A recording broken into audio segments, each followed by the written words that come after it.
We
got her!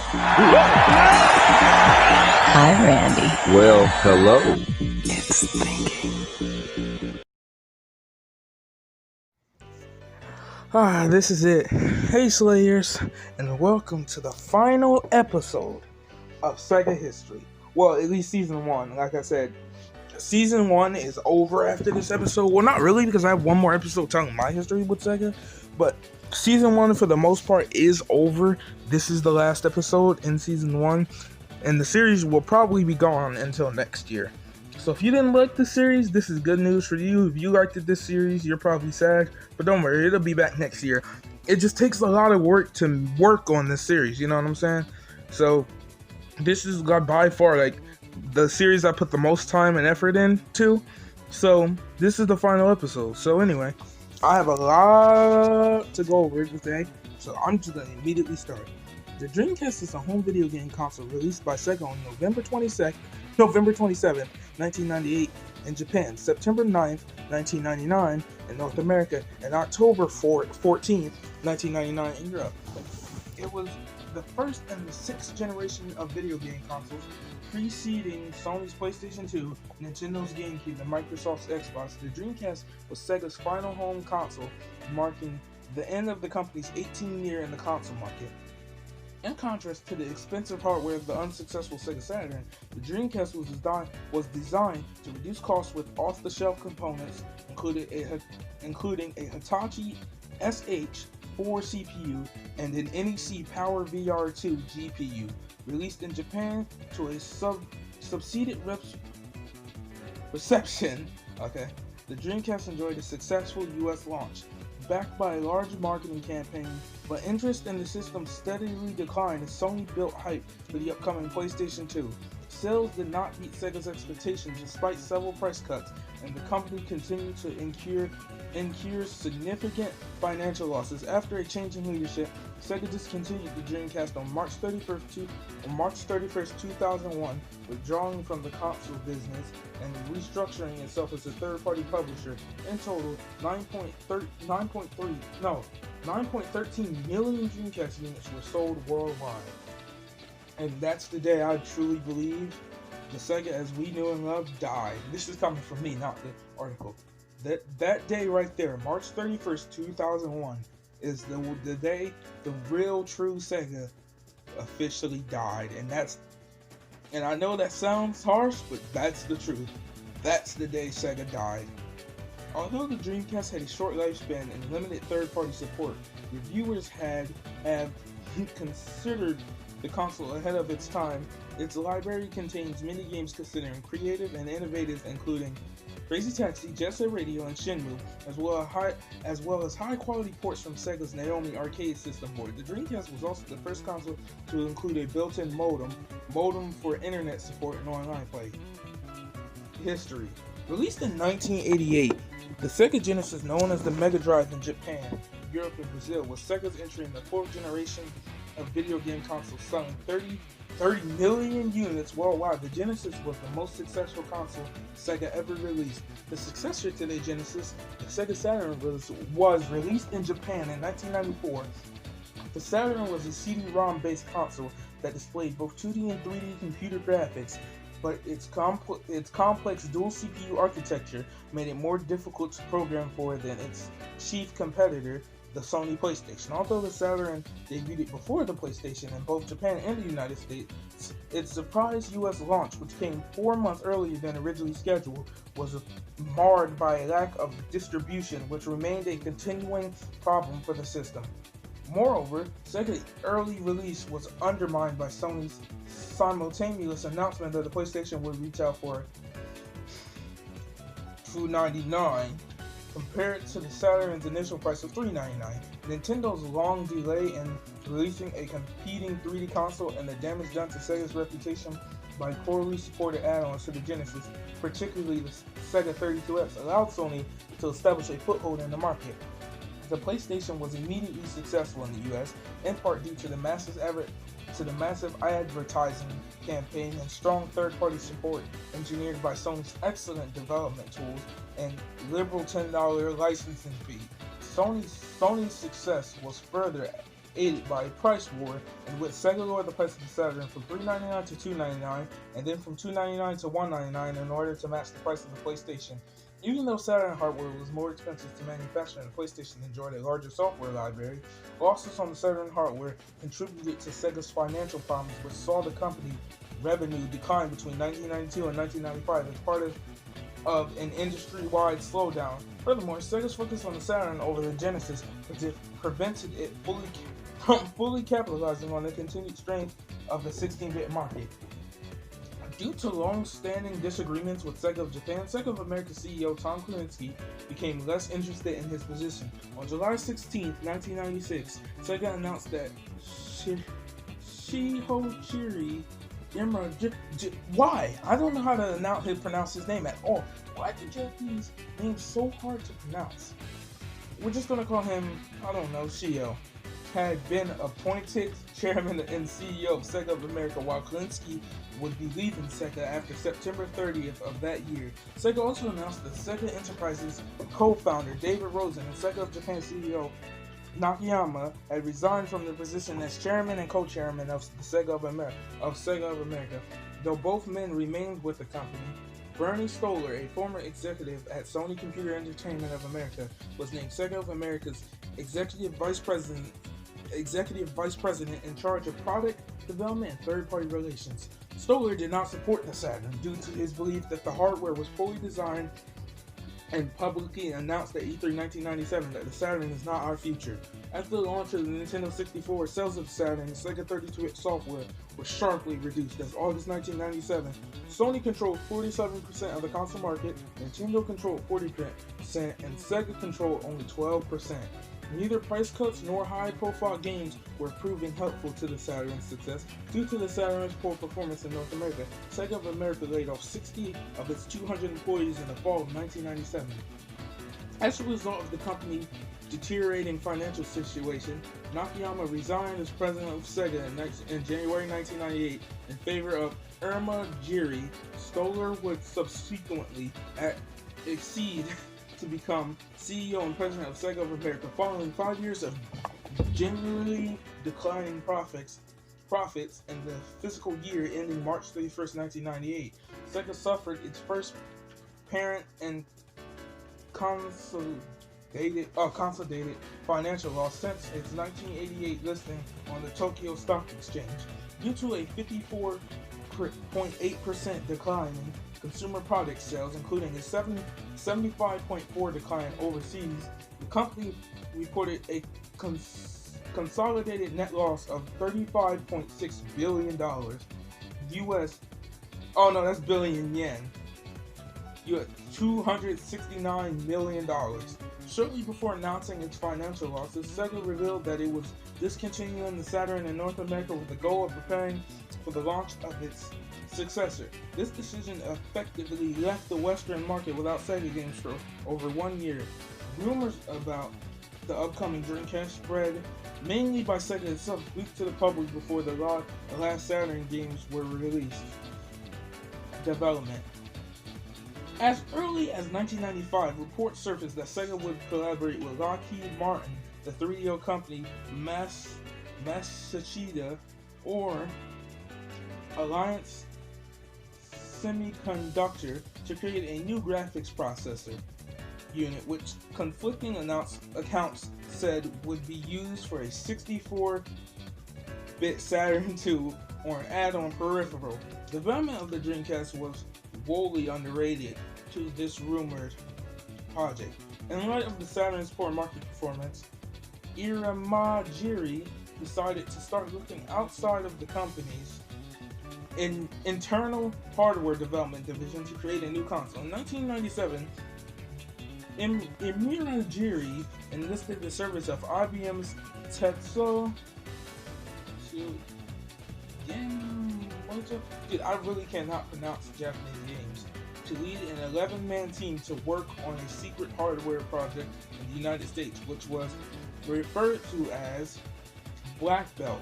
Accounts vary on how an internal team led by Hideki Seto also began development on the Dreamcast hardware. One account specifies that Sega of Japan tasked both teams, while another suggested that Seto was bothered by Iramajiri's choice to begin development externally and chose to have his hardware team begin development. Seto and his group chose the Hitachi S4 processor architecture and the Videologic Power VR2 graphics processor, manufactured by NEC in the production of the main board, initially known as White Belt. This project was later codenamed Durell after the metallic female fighters from Sega's Virtua Fighter series. Yamamoto's group opted to use 3DFX Voodoo 2 and Voodoo Banshee graphics processor alongside a Motorola Powers PC 603E Central Processing Unit, or CPU, but Sega management later asked them to also use the SH4 chip. Both processors have been described as off-the-shelf components. In 1994, 3DFX began its IPO, and as a result of legal obligations, unveiled its contracts with Sega, including the development of the new console. This angered Sega of Japan executives, who eventually decided to use the dual chipset and cut ties with 3DFX, according to former Sega of America Vice President of Commissions and former NEC brand manager Charles Belfield. Presentations of games using the NEC solution showcased the performance and low cost delivered by the SH4 and Power VR architecture. He further stated that Sega's relationship with NEC, a Japanese company, probably made a difference in Sega's decision to adopt the Japanese team's design too. Stoller, on the other hand, felt the US version, the 3DFX version, should have been used. Japan wanted the Japanese version, and Japan won. As a result, 3DFX filed a lawsuit against both Sega and NEC claiming breach of contract, which would eventually be settled out of court. The choice to use the Power VR architecture concerned Electronic Arts, EA, a long-time developer for Sega consoles. EA had invested in 3DFX but was unfamiliar with the selected architecture, which was reportedly less powerful, as recounted by Shiro Hagira as a general manager at Sega's hardware division, and Lan Oliver, the managing director of Sega's subsidiary Cross Products. The SH4 was chosen while it was still in development, and following a lengthy deliberation process, because it was the only available processor. Sorry for my reading. It's kind of the text I'm reading is like super slow, so I have to like squint to see it. And that could adopt to deliver the 3D geometry calculation performance necessary. By February 1998, Sega had renamed the Durell Katana after the Japanese sword, although certain hardware specifications such as random access memory RAM were not yet finalized. Knowing the Sega Saturn had been set back by its high production cost and complex hardware, Sega took a different approach with the Dreamcast. Like previous Sega consoles, the Dreamcast was designed around intelligent subsystems working in compare with one another, but the selections of hardware were more in line with what was common in personal computers than video game consoles. Reducing the system's cost, according to Damian McFern, the motherboard was a masterpiece of clean, uncluttered design and compatibility. Chinese economist and future Sega.com CEO Brad Hongwang? We'll just call him Brad, convinced Sega chairman Isao Okawa to include a modem with every Dreamcast, despite significant opposition from Okawa's staff over the additional $15 cost per unit. To account for rapid changes in home dates delivery, Sega designed the Dreamcast modem to be modular. Sega selected the GD-ROM media format for the system. The GD-ROM, which was jointly developed by Sega and Yamba Corporation, could be mass-produced at a similar price to a normal CD-ROM, thus avoiding the greater expense of DVD-ROM technology, as the GD-ROM format can hold about 1 GB of data, illegally copying Dreamcast games onto a 650 megabyte CD. Sometimes required the removal of certain game features, although this did not prevent copying of Dreamcast software. Microsoft developed a custom Dreamcast version of Windows CE and DirectX API and dynamic link liberties, making it easy to port PC games to the platform. Although programs were ultimately favored Sega's development tools over those from Microsoft, Sega held a public competition to name its new system and considered over 5,000 different entries before choosing Dreamcast. A portmanteau of pronunciation of dream and broadcast. According to Katsutoshi Iguchi, dude, why are these names so hard? Japanese game developer Kenji Eno submitted the name and created the Dreamcast spiral logo, but this claim has not been verified by Sega.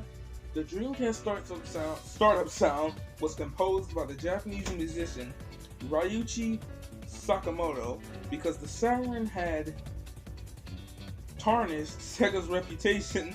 The company planned to remove its name from the console entirely and established a new gaming brand similar to Sony's PlayStation. But Imagi's management team ultimately decided to retain Sega's logo on Dreamcast exterior. Sega spent $50 to $80 million on hardware development, $150 to $200 million on software development, and $300 million on worldwide promotion. A sum of which Imagiri, a former Honda executive, humorously compared to the investments required to design a new automobile. Oh, the investments required to design a new automobile. So we move on to launch. So, despite taking massive losses on the Saturn, including a 75% drop in half-year profits just before the Japanese launch of the Dreamcast, Sega felt confident about its new system. The Dreamcast attracted significant interest and drew many pre-orders. Sega announced that Sonic Adventure, the next game starring company mascot Sonic the Hedgehog, would arrive in time for the Dreamcast launch, and promoted the game with a large-scale public demonstration at Tokyo's Kousei Forum Hall. However, Sega could not achieve its shipping goals for the Dreamcast Japanese launch due to a shortage of PowerVR chipsets caused by a high failure rate in the manufacturing process. As more than half of its limited stock had been pre-ordered, Sega stopped pre-orders in Japan on November 27, 1998. The Dreamcast launched in Japan at a price of 29,000 yen, and the entire stock sold out by the end of the day. However, of the 4 games available at launch, only one, a port of Virtua Fighter 3, the most successful arcade game ever released in Japan, sold well. Sega estimated that an additional 200,000 to 300,000 Dreamcast units could have been sold with significant supply. Key Dreamcast games Sonic Adventure and Sega Rally Championship 2, which had been delayed arrived within the following weeks, but sales continued to be slower than expected. Jiri hoped to sell over 1 million Dreamcast units in Japan by February 1999, but less than 900,000 were sold, undermining Sega's attempts to build up a significant installed base to ensure the Dreamcast survival. After the arrival of competition from other manufacturers, there were reports of disappointed Japanese consumers returning their Dreamcast and using a refund to purchase additional PlayStation software. Seaman, released in July 1999, was considered the Dreamcast's first major hit in Japan. Prior to the Western launch, Sega reduced the price of the Dreamcast to 19,900 yen, effectively making the hardware unprofitable but increasing sales. The price reduction and release of Namco's Soul Calibur helped Sega to gain 17% on its shares. Before the Dreamcast release, Sega was dealt a blow when EA, the largest third-party video game publisher, announced it would not develop games for the system.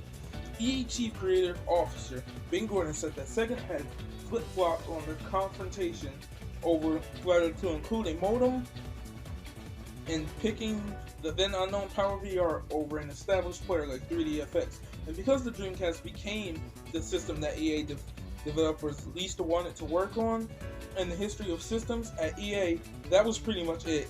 In the end, it felt like Sega was not acting like a competent hardware company.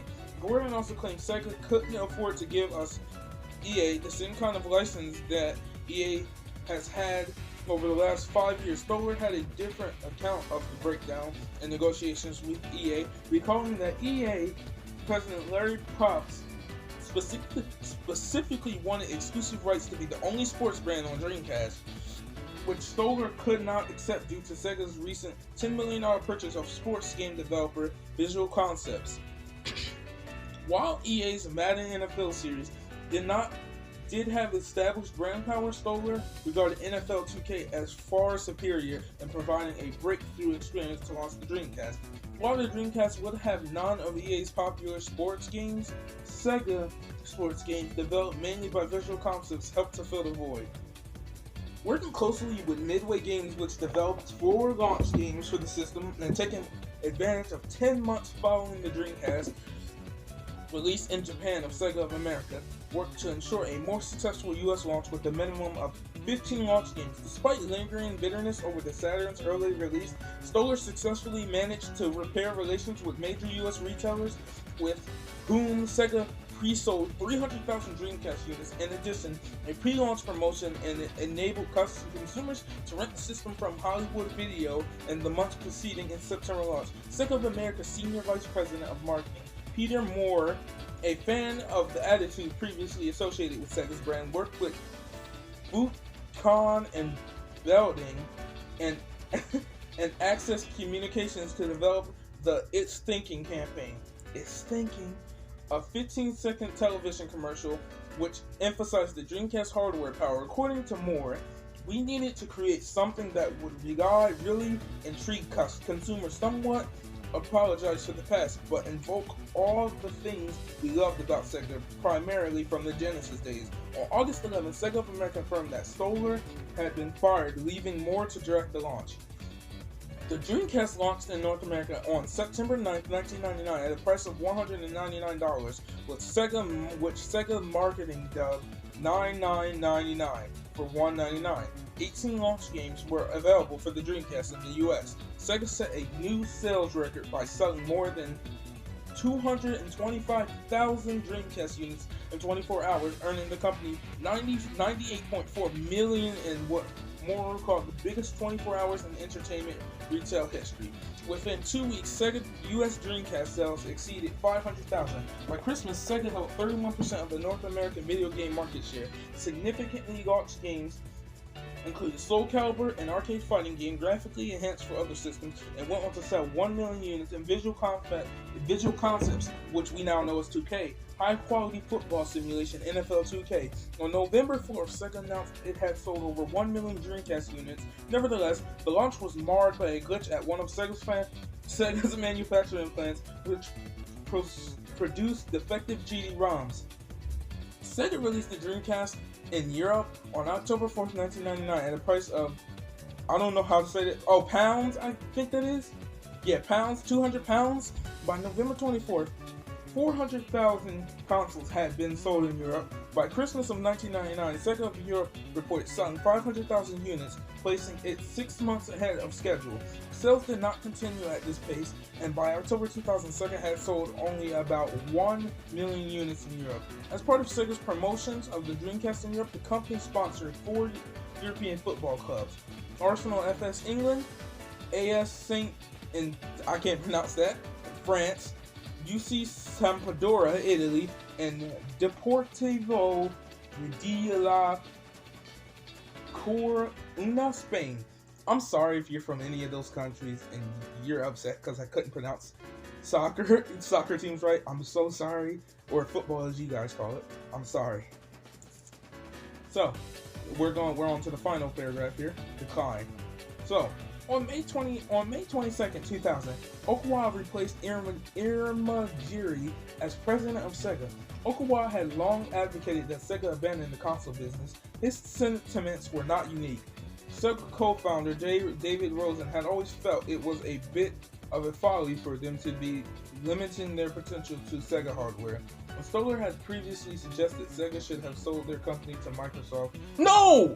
In September 2000, in a meeting with Sega's Japanese executive and the heads of the company's major Japanese game development studios, Moore and Belfield recommended that Sega abandon its console business and focus on software, prompting the CEO to walk out. No, I would have just walked out too. That sounds so stupid. Nevertheless, on January 31st, 2001, Sega announced the discontinuation of the Dreamcast, blah blah blah, after March 31st, and a restructuring of the company as a platform agnostic third-party developer. The decision was merged. Sega also announced a Dreamcast price reduction to $99 to eliminate its unsold inventory, which was estimated at 930,000 units. As of April 2001, after a further reduction to $79, the Dreamcast was cleared out of stores at $49.95. The final Dreamcast unit manufactured was autocraved by heads of all 9 of Sega's internal game development studios, as well as heads of Visual Concept and Wave Master, and given away with 55 first-party Dreamcast games through a competition organized by GamePro magazine. Okawa, who had previously loaned Sega $500 million in the summer of 1999, died on March 16, 2001. Shortly before his death, he forgave Sega's debts to him and returned his $695 million worth of Sega and CSX stock, helping the company survive the third-party transition. As part of his restructuring, nearly one-third of Sega's Tokyo workforce was laid off in 2001. 9.13 million Dreamcast units were sold worldwide. After the Dreamcast discontinuation, commercial games were still developed and released for the system, particularly in Japan and the United States. Game releases continued until the end of the first half of 2002. Sega of Japan continued to repair Dreamcast units until 2007. As of 2014, the console is still supported through various MLCD independent releases. After 5 consecutive years of financial loss, Sega finally posted a profit for the fiscal year ending in March 20, 2003. Reasons cited for the failure of the Dreamcast include hype for the PS2, screw the PS2, a lack of support from EA and Squaresoft, considered the most popular third parties in the US and Japan respectively, disagreements among Sega executives over the company's future, and Okawa's lack of commitment into the project. Sega's lack of advertising money, with Belfield doubting that Sega spent even half the $100 million it had pledged to promote the Dreamcast in the US. That the market was not yet ready for online gaming. Sega's focused on hardcore gamers over the mainstream consumer, and poor timing. Perhaps the most frequently cited reason is the damage to Sega's reputation caused by several previous poorly supported Sega platforms. Writing for GamePro, Blake Snow stated, the much beloved console launched years ahead of the competitors, but ultimately struggled to shed the negative reputation Sega had gained during Saturn, Sega 32X, and Sega CD days. As a result, casual gamers and jabbed third-party developers doubted Sega's ability to deliver. Eurogamer's Dan Whitehead noted that the wait-and-see approach of consumers and the lack of support from EA were symptoms rather than cause of Sega's decline, concluding Sega's misadventures during the 1990s had left both gamers and publishers wary of any new platform bearing its name. According to the OneUp.com, Jeremy Parrish, while it would be easy to point an accessory finger at Sony and blame them for killing the Dreamcast by overselling the PS2, there is a certain level of initial dishonesty in such a states. Sega's poor US support for hardware like the Sega CD and 32X and Saturn made gamers gun shy. Many consumers felt burned after investing in expensive Sega machines and finding the result libraries completely lacking. The announcement of Sega's third-party transition was met with widespread enthusiasm, according to IGN Travis Nan. Get out of here. As Sega was a creatively fertile company with a rapidly expanding stable of properties to draw from. It seems like they were in a perfect position to start a new life as a developer/publisher. Dude. Former working design president Victor Island wrote, "It's actually a good thing because now Sega will survive doing what they do best, software." The staff of New Seeks remarked from Sonic to Shenmue, Sega's programmers had produced some of the most engaging experiences in history of interactive media, unshaked by a struggling console platform. This platoon of world-class software developed can do what they do best for any machine on the market.